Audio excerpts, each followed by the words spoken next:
Let me ask you something that most people never ask themselves their entire life. Who's really in control of your life, you or your wallet? Because here's a truth that hit me hard when I was 25 and broke. Most people don't have money problems. They have thinking problems. And until you change the way you think about money, no amount of it will ever be enough. You see, money is not just paper, it's philosophy. It's not about income. It's about intention. It's not about luck. It's about discipline. And today I want to take you beyond the numbers. I want to take you into the mindset that turned my empty pockets into financial independence. Not overnight, but over time. Not with gimmicks, but with principles. 7 of them, in fact. So if you've ever looked at your paycheck and thought, is this all there is? If you've ever felt like your money disappears faster than it arrives, then sit tight. Because what I'm about to share with you doesn't just change bank accounts, it changes lives. I used to think, like most folks, get a good job, clocking the hours. And at the end of the week, if there's a little something left over after the bills, maybe treat yourself to a meal or two. That was the cycle. Work, spend, repeat. But one day I sat with my mentor and he said something that changed my life. If you don't learn to command your money, it will command you. It struck me like a hammer. Because what I realized in that moment was this: money is a tool. And like all tools, if you don't learn how to use it, it uses you. Most people wake up every day to serve money. They trade time for it. They sacrifice health for it. They even compromise their dreams for it. But let me tell you, there's another way. You can make money serve you. You can put it to work like a good employee. You can instruct it, direct it, and make it grow even while you sleep. But it begins with a shift in how you think. You stop seeing money as something you chase and start seeing it as something you control. I remember being 25 and dead broke. My wallet was thin, but my excuses were fat. I blamed taxes, inflation, the economy. But the truth was I had no system, no discipline, and no respect for the value of a dollar. That's when I learned what Seneca once said. It is not the man who has too little, but the man who craves more that is poor. I wasn't poor because I didn't earn. I was poor because I didn't understand. But once I learned to treat every dollar like a seed, everything changed. Some seeds I spent, sure, but others I planted into books, into learning, into investments. Slowly, those seeds began to grow roots, and those roots became fruit-bearing trees. If money is your servant, you gain freedom. But if it becomes your master, you become its slave. And life is too short to live under the rule of a paycheck. I meet people all the time who say, if only I made a little more money, I'd be free. But let me tell you something I've learned through experience. Financial freedom doesn't show up one day like a prize in the mailbox. It doesn't come with a certain salary or a number in the bank. Financial freedom is not some far-off land you arrive at. It's a decision you make today with what you have, from where you are. See, I remember sitting in my small apartment years ago, the bills stacked higher than the furniture. There were no cameras, no audience, no fanfare. But that's the moment I decided to change my life. I said to myself, from now on, I will be responsible for every penny that passes through my hands. That was the beginning. Not a change in income, but a change in mindset. It's the same choice every one of us can make. Not when the economy is better. Not when you get a raise. Right now, When I first heard the idea that I should live on just 70% of my income, I laughed because I thought, I can barely live on 100% as it is. But that laughter was covering a deeper truth.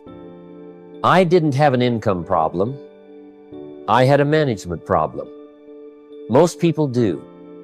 They earn more, they spend more, and before they know it, they're not living on 100%, they're living on 110%, 120%, borrowing from tomorrow to pay for today. But let me share with you a little philosophy that changed everything for me. If you can't live well on 90%, you'll never live well on 1,000%. The issue isn't the amount, it's the habit. Learning to live on 70% doesn't just solve financial stress, it trains discipline. It builds character. And most importantly, it creates margin. And that margin is where wealth begins. When I finally accepted this, I made a plan. Every dollar that came into my hand got divided with intention. 70 cents was for living my rent, my food, my daily needs. 10 cents went to self-education books, seminars, learning how money works. Another 10 cents went to investments, little seeds that would grow into future trees. And the final 10, that went to giving. Because when you give, you not only make room to receive more, you affirm that money doesn't own you. Let me tell you, this wasn't easy at first. My income was modest, and the temptation to break the rule was strong. But I remembered the wisdom of Epictetus, who said, asterisk, wealth consists not in having great possessions, but in having few wants. Asterisk. The more I disciplined my spending, the richer I began to feel. Not just in the bank, but in peace, in control, in dignity. And here's the secret no one tells you. When you learn to live on 70%, your money starts to feel like it's multiplying. You stop running out before the month runs out. You sleep better. You breathe easier. You stop surviving and start building. There was a time when I saved money only if something was left over. And you know what? There was never anything left over. It wasn't until I changed my entire approach that saving became possible.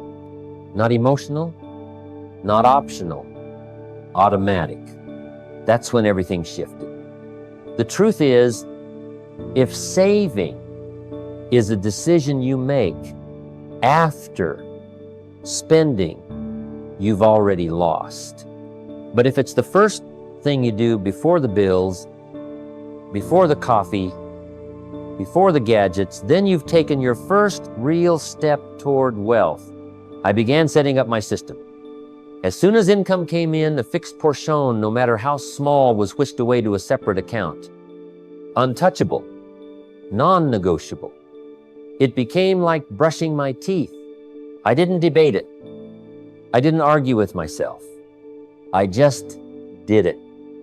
You see, money saved is not just money secured, it's self-respect. It's evidence that you're building a future. I learned this the hard way. I remember 1 month, I had a speaking engagement fall through. The check I was counting on didn't come, and yet I didn't panic. Why? Because for once in my life, I had a cushion. Not a mountain, but enough. Enough to cover my rent, enough to keep my word, enough to maintain my peace.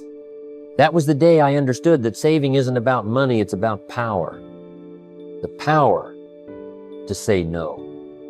The power to walk away. The power to breathe.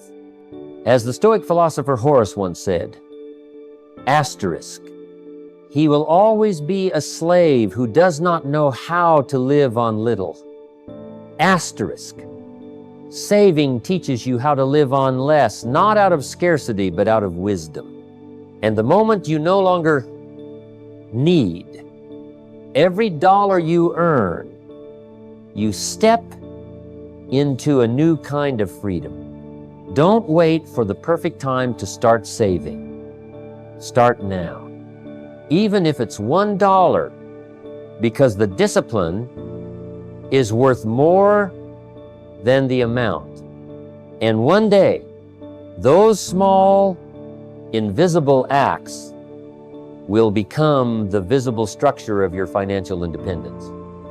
There's a reason why most people work hard their entire lives and still feel brokettes, because no one ever taught them how money works.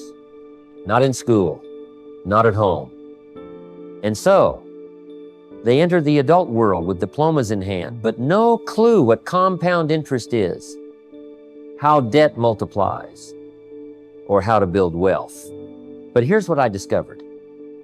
If you don't study money, you end up working for it forever. If you do study it, it starts working for you. When I was in my 20s, I realized something embarrassing. I was financially illiterate. I knew how to earn a few dollars, but I didn't know how to keep them. I didn't understand how credit cards really worked, how to invest, how taxes ate up your income. And the amazing thing, the more I learned, the less fear I felt. Understanding erased anxiety. It gave me the confidence to make decisions, to avoid traps, to grow. Knowledge didn't just protect my wallet, it expanded it. And it all began with the decision to treat money as a subject worth mastering. As the great philosopher Aristotle said, "The roots of education are bitter, but the fruit is sweet." Some of those financial books were dense. Some concepts took me time, but I stuck with it. And eventually, I found that even the most complicated ideas became clear, because what once seemed overwhelming tax laws, interest rates, investment vehicles became tools in my hands. Now let me be honest with you. You don't need to become a financial expert, but you do need to stop being a financial victim. Make learning about money a habit, not a hobby. Because in a world where financial ignorance costs people everything, knowledge is no longer optional, it's survival. There came a point in my life when I had to ask myself a tough question. What happens if I stop working tomorrow?